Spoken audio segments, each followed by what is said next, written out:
I read this line, down in Yesod, the Zayin is as bitter as wormwood, from a Gnostic website. I think this statement is true, however much I understand it. I am not a Gnostic, and don't understand why they cannot see the true light. Now the agency of the letter Ayin, which must be a cousin to the letter Zayin, writes a code. It is a metaphorical code writer inside us. Because the Ayin, I suppose, must take the hand of the Zayin, and the Ayin has the ability to write a code of the length of the human being, its soul. It is the code of Proverbs 23, for as a person thinketh within himself, so is he. It is also the code of Matthew chapter 6, the light of the body is the eye, if therefore thine eye be single, thy whole body shall be full of light. The problem for all of us is the problem of this letter Ayin and its workings inside us. Because we are a vulnerable species, our cosmic greatness can invert.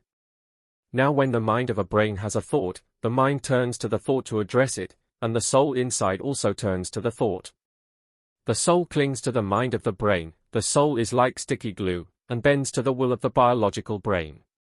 Every thought that is turned to with focus or belief, squeezes the soul, and the shape of the self in the mind of the brain, so we can say, the letter Ayin writes the code for the length or stature of the human, and this code of length is also a code of a place, a location, so that we are found either in the places of heavens or the lower places. We remember that the single thing, in focus, writes the code for the whole body, that is the entire being, it changes, instantly, our whole shape. We are found in heavenly places and lower places even as we pivot in our biological body. For us in the light of truth, our heavenly places are in Christ, where he stands. That is why he says, in my Father's house are many realms or places, and I am going to prepare a place for you so that you can be where I am, in places.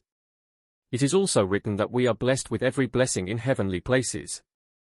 It is the thoughts in our brain that pulls us instantly, and constantly, up and down these places, because our thoughts pass through the agency of the Ayin, which writes the code for our length and indirectly our places. We are instantly small or instantly large. As the brain is unaware of the soul, or spirit, it calculates on its own, and it thinks it must fill the void of no thoughts with thoughts. It queues up an endless queue of thoughts. So we are brain traders, as we pay attention to the queue. The agency of Ayin sits there on top of the waterfall of the brain trader. Answering every thought is a waterfall in the brain, and all the waters spill downward. The Ayin codes for this and writes a bad code for our destiny.